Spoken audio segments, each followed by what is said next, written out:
Good afternoon. Welcome to Sports Nothing But Sports with Kent Sterling, brought to you by the great people at Today's Dentistry. Give them a call, become their next new patient. 317-849-2933. You got kids? They love kids over there. They take great care of kids. I've never felt pain in the chair. I would assume your kids will have the same experience. They're going to have great, healthy teeth as children, and that'll carry them through adulthood.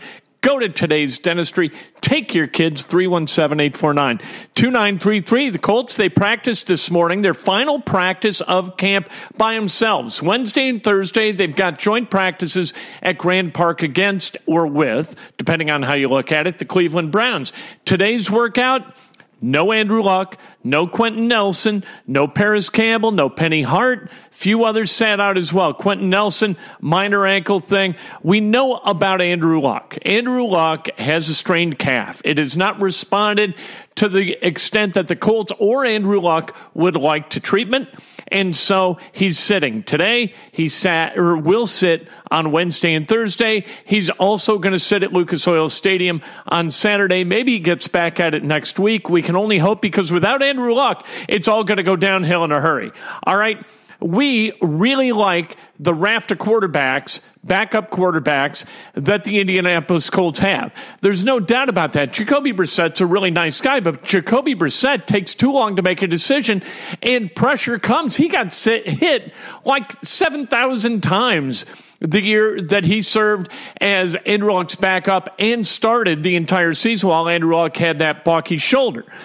Brissett is not the answer. Brissett is not going to get you to the playoffs. Luck is going to get you to a Super Bowl, and he could win you a Super Bowl. Brissett is not that guy. I'm telling you this, Philip Walker is really not that guy. And Chad Kelly, we don't know what the hell that guy is. We know he can spin it, but we don't know much about him and whether he's going to continue to be able to make good decisions, adult decisions moving forward. But I'll tell you what, he can move the football. Anyway, Jacoby Brissett, if the Colts have to rely on Brissett to start multiple games this season, they are not going to make the playoffs. And that's just the way it is, because Jacoby Brissett, and we saw it against Buffalo. We saw it when he was a starter in 2017. He does not make quick decisions, so he gets hit a lot. And when he does make quick decisions, they're bad decisions. We saw that today in practice. Threw a couple of picks. Rock Ya-Sin gets one of those picks. Rock Ya-Sin has looked terrific. And I heard Greg Doyle of the Indianapolis Star today on Dan Dokich's show. He said he looks great in practice, but in the game against the Bills, he didn't look so good. I completely disagree. The Colts in a zone, Rock Ya-Sin playing 12 yards off. What the hell is he supposed to do, for God's sake? He's going to close and keep a guy from making a catch? No, he's not. You got to have Rock Ya-Sin up on the ball. You got to have him up on the receiver in press coverage. If you play him off and you play bend don't break, you don't take great advantage of what he brings to the table, and that's terrific size and athleticism and quickness and fight and all of that stuff. That was a scheme problem. That was not a Rock Ya-Sin problem. Same thing with Quincy Wilson. Quincy Wilson has looked terrific, and I really think Khari Willis has looked very, very good. Khari Willis plays football like a starting safety in the National Football League, and at some point he's going to be a starting safety in the National Football League. Frank Reich had a lot of interesting stuff to say today about the joint practices with the Browns, about Andrew Luck, about all kinds of things. Let's hear from Frank Reich right now. Okay, shortened practice a little bit today. Really only went about an hour and 15. Have a team building event later, so we'll cancel walkthrough and meetings just for a little team building. It's typical to do towards the end of camp, and then get ready for the Browns coming in here. Really get some rest and get these guys ready for two practices against Cleveland. What's the plan for the practices against Cleveland? I'm sure they're both padded practices, and you guys might go a little bit longer than normal. Yeah, they will be both. Most of the longer practices here have been 2 hours. We're going to go a little over 2 hours both days. Both will be in pads. Landry practice? At this point, no. Yeah. Rick, how much, maybe you already talked about it, sorry, but how much have you had discussions with Cleveland about how you approach practice and styles and aggression and all that? I mean, last year you got a lot of hand a couple of times with Baltimore. Yeah, no, I've had probably 3 or 4 conversations with Freddie Kitchens. Freddie and I coached together in Arizona, so know each other well. I've talked multiple times. We've already talked to our team, about the tempo that we're looking for. Let's be professionals and keep the fighting out of it. We didn't see Quentin today. Is that anything serious? Nothing serious. Just had dinged his ankle a little bit yesterday, so just being precautionary there. As you guys are basically the 2-week mark of camp, what has impressed you about your defensive unit? It seems like they've made a lot of plays out there. Defense made a lot of plays and really playing with a lot of energy right now. Really getting off the ball, making plays, really committed. Especially, they've been good all camp, but especially the last couple of days, I just feel like the defense's tempo has been right where it needs to be. Are you looking forward to getting an offense like Cleveland coming in and it'll be a great skill position player? Oh, yeah. I mean, they got great skill position, very, very good football team. So this will be a great challenge for our defense for sure. What do you think of that pick by Rock? What do you think of that pick by Rock? Well, I mean, what a great play. I mean, Funch actually runs a pretty good route. The throw was just a little bit off, and Rock just makes a heck of a play. And that's just been what he's doing. So no surprise, but it's certainly a great play by Rock. Talking to a lot of your guys, especially the corners and the receivers, they're like, look, they know what I'm doing. I know what they're doing. The best thing with the Browns coming to town is going to be different skill sets, different talents. That's going to be a real test to see, especially the guys that are making progress, how they look against another team in a practice setting.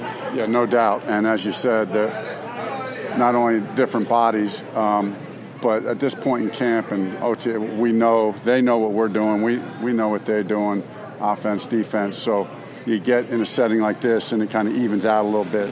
And I think that adds an air of confidence to it. Like, hey, we have our advantage back. We have our advantage back. They don't know what we're doing. They haven't seen this 1,000 times like we have going up against each other. So it's going to be a lot of fun. Frank, can you share what Andrew has done rehab-wise in the last week? Nothing different than really no new update. Just continued to kind of, Andrew, he's exhausting it, right? I mean, just doing everything possible. The walkthroughs have continued to be really good, really tuned in, and then physically just doing everything he can do to get back out on the field. Working with Tom House. Yeah, Tom's here today, and we'll be here for a little bit, so get a chance to work with Tom some more. That's always great. Tom's the best. I love when Tom comes in. We have great conversation. I mean, this guy is the best in the world at what he does. No one like Tom House, so I'm glad to have him here. What is it that he does? What does Tom House do specifically? Tom is just an expert on throwing mechanics, every aspect of it. He's got 20-plus years of experience where that's all he's doing is working with throwers. Science, and, Tom not only knows a lot about throwing, he's just got a brilliant mind. And you sit and if you talk to him about this stuff for 5 minutes, you're going to know you're talking to somebody who's a little bit different when it comes to this stuff. And, I think that really connects with Andrew because he knows not only Tom's practical experience, but Tom knows every scientific formula and number behind what he's saying. Is Harris Campbell getting closer to coming back to practice? Yeah. We had a little bit, he was kind of getting close, and then we had a little bit of I don't even want to call it a setback, but it felt a little something yesterday, so we're kind of reevaluating that. Hopefully that wasn't too much, getting close, and you try to push it a little bit to see if you're ready, and maybe not quite ready, so we'll have to wait a few more days to see how that settles down, and hopefully can get him back soon. High level, but with him fully healthy and the way he's been out, is this as good as he's been since you've been around him? It is. I mean, for the short time I've been here, he looks so good right now. I mean, we talk about it all the time. This guy is an elite route runner. He's got elite football smarts. That's just my experience. Like the great players like T.Y., especially receivers, they just have that. They have that football intelligence that's just off the charts. He just has these instincts to understand leverage and coverage the way few guys do. And the quarterback, and then his body language, again, it's hard to explain, but as a quarterback, you watch him run his route, you just feel exactly where he's going to be. It makes the throw accurate, and then he's got tremendous ball skills on top of it. That's Frank Reich talking about his Indianapolis Colts, who again are going to have joint practices Wednesday and Thursday with and against the Cleveland Browns. It's going to be interesting to contrast the Colts and the Browns instead of going out to practice and contrasting the Colts against the Colts. I think we know what the offense would do against the Colts defense. I think we know what the defense would do against the Colts offense. We understand. It's time for us to see this against different teams and not in the first exhibition game like it was up at Buffalo. Need to see it in practice, then we need to see it Saturday at Lucas Oil Stadium as the Browns match up with the Colts. And I'm telling you, you watch Rock Ya-Sin, and you're going to see a guy who's going to make occasional errors in judgment. He might bite on a play action once in a while, but more often than not, this guy's learning, this guy's processing, and this guy's playing really, really good football. What's going to happen, and I've told you about this for months, right? I've asked people about this. Who are the starters at cornerback going to be? You've got Desir and you've got Moore. Both these guys making $9 million a year to play cornerback this year, but then you've got Rock Ya-Sin and you've got Quincy Wilson. All are going to get a bunch of run in the regular season. It's going to be interesting to see who gets most. And it's going to be especially interesting and maybe only interesting on some levels to see who plays quarterback, because if it's not Andrew Luck, the Indianapolis Colts have got deep trouble. We've said it before and we'll say it again because there's very little else to say about the Colts that is relevant at this point. What's really relevant for the Indy 11, you know, the Indy 11, they practice out at Grand Park as well. And their practice field is like right next to the media room where everybody comes out to cover the Colts. So we went out to practice today for the Indy 11 and we watched a little bit of practice. We talked to Martin Rennie, and we'll get to that in a second, but there was a chicken. A rogue chicken. You know, they got farms up there in Westfield off 191st Street. I don't know whether it's a chicken farm or just a farm with chickens. Frankly, I don't know what the difference would be. Anyway, this rogue chicken wanders up to the building out there that houses the media room and then the offices of the Indy 11. And it kept wandering. It went out on the pitch for the Indy 11 during practice. And so we called it the Rally Chicken. The Rally Chicken bringing some good luck to the Indy 11. I don't think the Indy 11 need it. They've got 44 points. They're in fourth place right now in their conference. And they've got two games coming up at Lucas Oil Stadium. One this weekend, and then Sunday, 6 o'clock, against St. Louis FC. And then they've got a game at Lucas Oil Stadium the following Sunday, 6 p.m., against the Charlotte Independents. And if the Indy 11 can win both those games, they are in really good shape for a playoff spot, and not just a playoff spot, but to host a playoff game. And the regular season goes on for a long time, and it'll go on a long time more. The regular season wrap is Wednesday, October 16th at Lucas Oil Stadium. Let's talk with the head coach of the Indy 11, our good friend Martin Rennie. How you doing? I'm good, thanks. How are you? I'm good. You got a couple of games coming up at Lucas Oil Stadium where you guys have been unbeatable for a long, long time. What's the difference between playing at home and on the road for you guys? Well, I think everybody likes playing at home. You've got your fans there making a lot of noise, getting behind you. I think as well, you know, you're sleeping in your own bed and staying at home, and that helps. On the road, it's, you know, usually a little bit of travelling, flights, bus trips, hotels. But having said that, we've really done well on the road as well. I think we've set a new franchise record for the club with 6 away wins already this season, and quite a few still to play. So I think generally we're doing quite well home and away. But I also feel like our team's getting stronger. I feel like it's getting better. I feel like, you know, the guys are looking more dynamic and more connected than they ever have. So it's a good time to see those things. You guys are fourth in the conference with 44 points. What's the difference between this year's team and last? I think, first of all, we've had more time to prepare, more time to build, for example, for me as a coach and for the staff.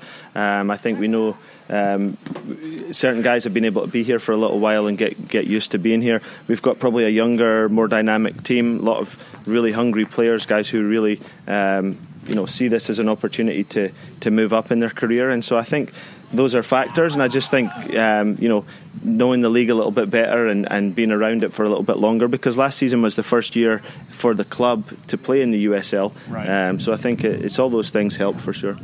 How difficult is it? Like, you guys, the regularity of the schedule is a little bit strange. You guys are in the middle of a stretch where I don't think you've played in 2 weeks, or it'll be 2 weeks between games.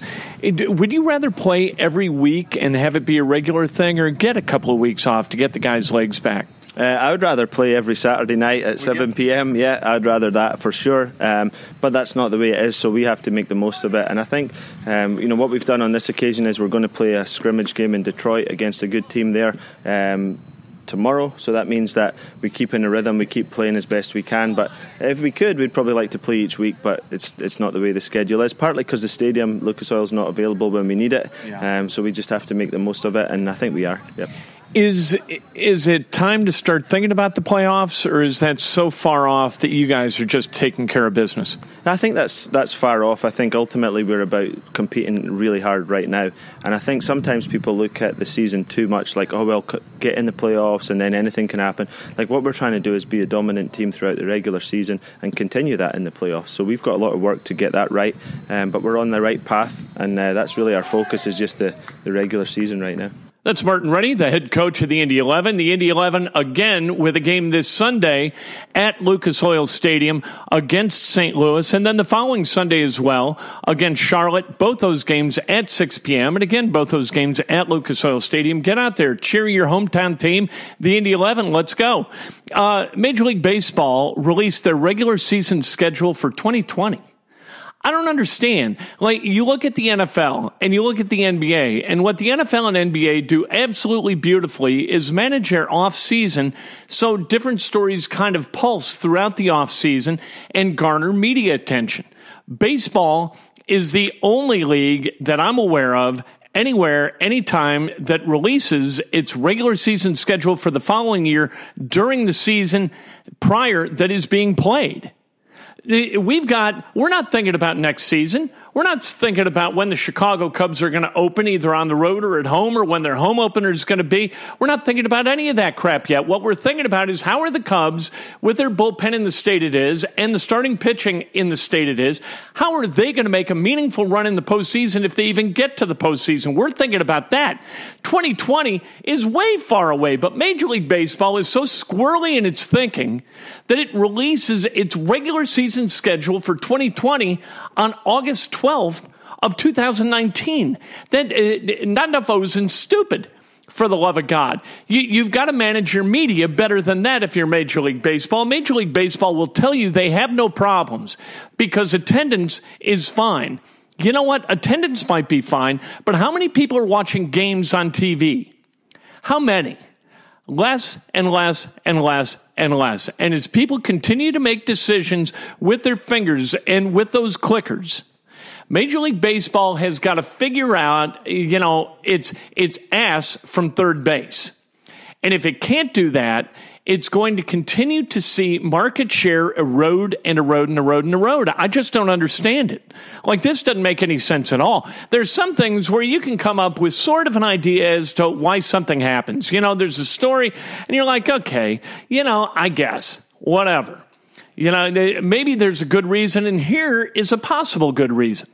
But with this, there's no good reason to release a regular season schedule on August 12th. None whatsoever. When you've got an off season that is going to last through the month of November and December and January and February before spring training even starts. That's 4 months where you need to occasionally gather some attention from the media so that they've got something to report. And baseball, in its infinite lack of wisdom, decides to release its regular season schedule again on August 12th, and I just don't understand it. Antonio Brown, I want to talk about him for a minute, because here's what I always say and what I've always said.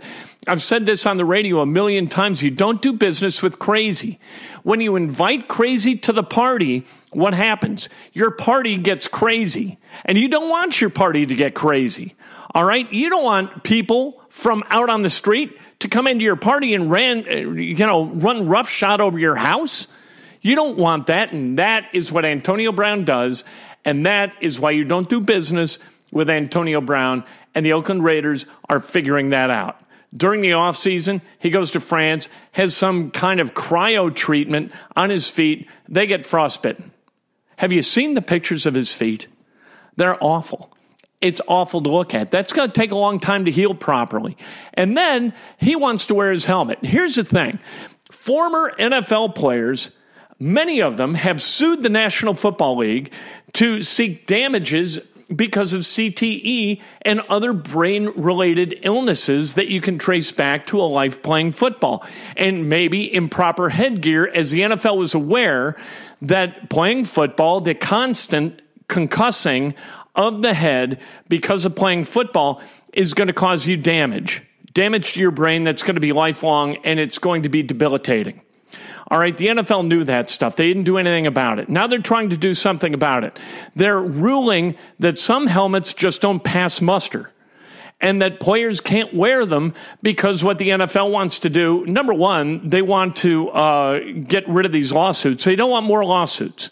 So what they're doing is saying that these helmets that are unsafe, they can no longer be worn. Antonio Brown doesn't want to play football in a safer helmet. So what he's saying, he isn't going to play if he can't wear his old helmet that the NFL has deemed to be dangerous to his ongoing health, his brain health. Now, what in the hell is how crazy do you have to be to decide you want to wear your old helmet that is likely, according to the NFL, to cause you brain injury as you advance in age? We've seen Dave Duerson shoot himself. We've seen Junior Seau shoot himself. We've seen the manifestations of these brain injuries, and they are grotesque. And Antonio Brown, instead of saying, you know what, I want to keep my head safe because I got a family and I want to be around for that family, what he's saying is, I'm not playing football unless they allow me to wear this helmet that is patently unsafe and causes damage to my brain that might be mitigated if I wore some other kind of helmet. That's crazy. Maybe there's already some brain damage, and that's what's causing a guy to make this kind of decision. Antonio Brown is crazy. You do not invite crazy to the party. The Indianapolis Colts, look at their free agent acquisitions, right? Houston, a guy like Autry. You're bringing in guys who are adults.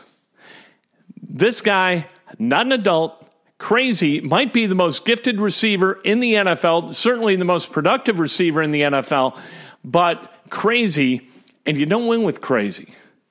You got to find a way to win around crazy, right? And so the Indianapolis Colts, as we continue to see this roster put together by Chris Ballard and his staff, man, you want to give him a big hug and say thank you for getting this done on this level, because what you're doing is you're saying no to great talent and yes to great character with good talent or maybe great talent. But you're not selling short the character needs of your franchise in order to get really, really talented, crazy people. And that's how you build a champion. I'm Kent Sterling. This is Sports Nothing But Sports. Join me tomorrow morning for Breakfast with Kent on Facebook Live at 8 in the morning, on Periscope Live at 8:15 in the morning. It's a show so nice we do it twice. And then tomorrow I'm going to be down in Bloomington. We're going to go down for football practice. We're also going down for Media Day for Indiana Volleyball. Indiana Volleyball, I got a feeling it's about to turn a corner. We're going to talk about that too on Sports Nothing But Sports tomorrow, brought to you by the great people at Today's Dentistry. Join me.